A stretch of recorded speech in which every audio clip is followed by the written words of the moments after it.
سلام الو، عليكم. حياكم الله. حياكم الله سماحة الشيخ العبادي. اهلا سيدنا، حياكم الله. حياك الله سماحة الشيخ، أنا عذرا إن كنا أيقظناكم من النوم. نعم تفضل. حياك الله شيخ، أنا موالي من مصر وأحببت أن أنا أسلم عليك وصديق معك على الصفحة.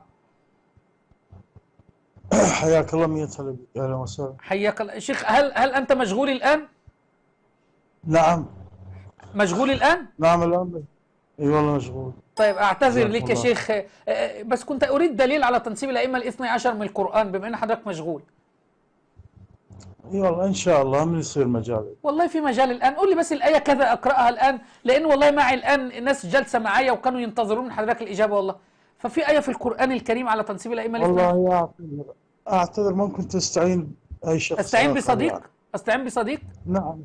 ليه يا شيخ، هو أنت جزء استعين باي قرضاحي؟ شخص لا أنا عايز من حاليا. حضرتك دليل يا سماحة الشيخ، يعني لو في دليل من القرآن على تنسيب الأئمة، أصل كده يا شيخ حاليا أبناء العامة حاليا كده مشغول بيقولوا والله، لنا جزاكم أنتوا لا الله يوجد خير، عندكم جزاكم الله. أدلة.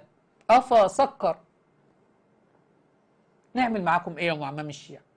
نعمل معاكم حاليا لا.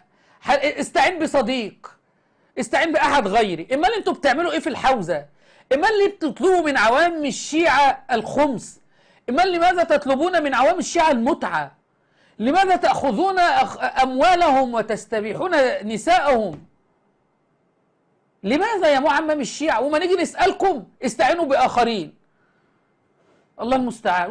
وماسك الولد اللي يشوفه ماسك الكتاب وفتحه كده في المكتبة، يعني أكني بكلم آية الله العظمى. كان معكم شيخ الشيعة المسمى بالعبادي أبو حيدر. الحكم لك أيها الشيعي العاقل.